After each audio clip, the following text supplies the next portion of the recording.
नमस्कार. आजच्या पदकथेचं नाव आहे संगीताची जादू. कोणी एकेकाळी एका गावात उंदराचा फार सुळसुळाट झाला होता. जिथे बघावे तिथे लहान मोठे उंदीर दिसायचे. हे उंदीर फार नासाडी करायचे. शेतातील पिके, घरात, दुकानात साठवलेले धान्य फस्त करून टाकायचे. कपाटातले कपडे कुरतडून टाकायचे. गावातल्या लोकांचं खूप नुकसान झालं आणि चालूच होतं. लवकरच तेथे दुष्काळ वाटावा इतकी भयंकर परिस्थिती ओढवली असती. इतक्या मोठ्या संख्येने उंदीर झाल्यामुळे त्यांचा बंदोबस्त कसा करायचा ही त्या गावच्या पंचायतीला समजत नव्हते. त्यानंतर एक दिवस एक रंगीबिरंगी कपडे घातलेला पावा वाजवणारा माणूस त्या गावात आला. त्याने गावच्या पंचायतीला मी उंदरांना नाहीसे करीन असे आश्वासन दिले आणि त्या बदल्यात 1000 सुवर्णमुद्रांची मागणी केली.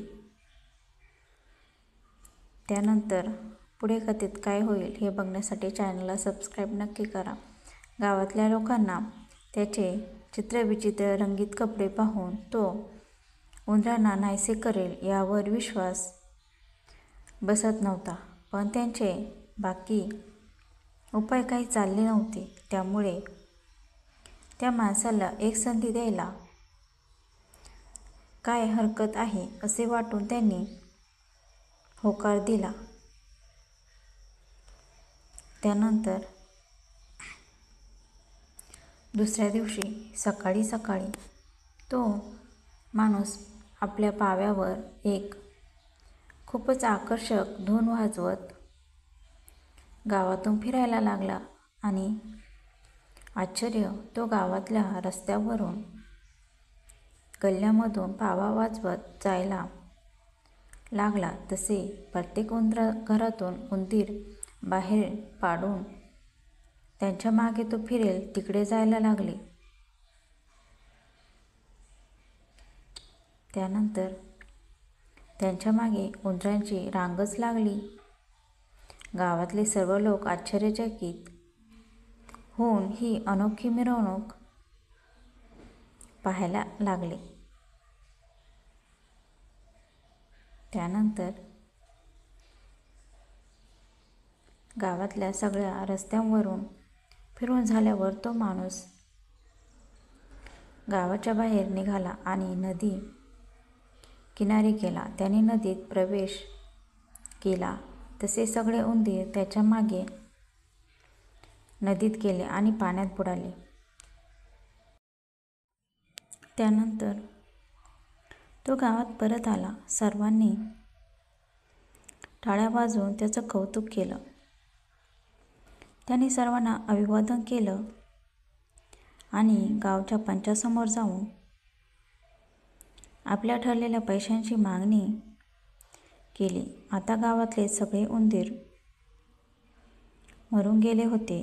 त्यामुळे पंचाच्या मनात आले, यायला इतके पैसे द्यायची काय गरज असा विचार आला.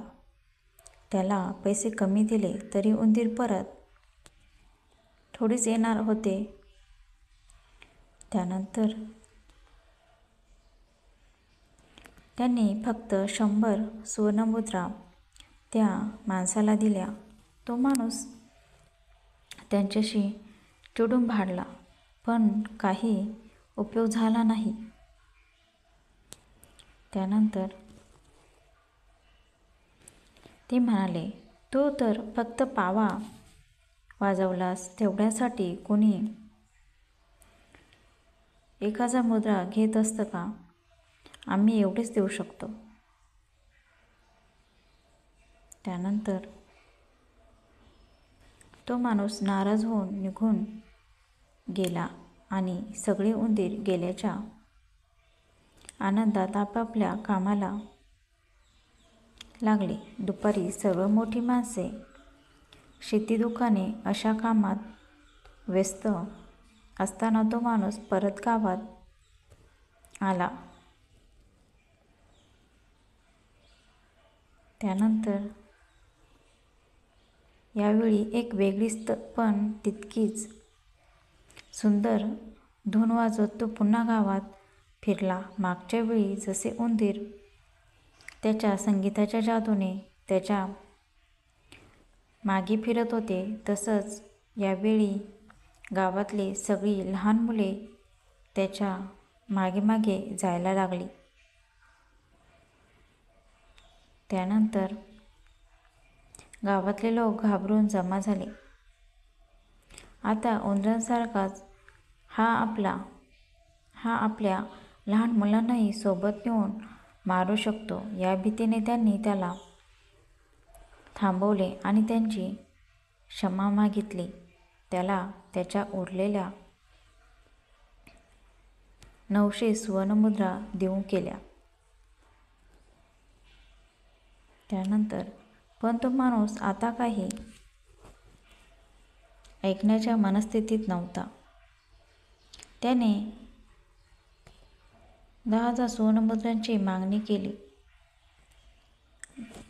गाववाल्यांसमोर त्याचं ऐकण्यावाचून काही पर्याय नव्हता. त्यांनी मुकाट्याने त्याला 10,000 सुवर्णमुद्रांचा थैली दिली आणि पुन्हा क्षमा मागितली.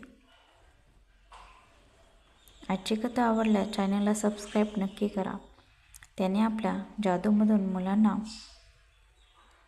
मुक्त केले आणि तो त्या गावातून निघून गेला. Thanks for watching.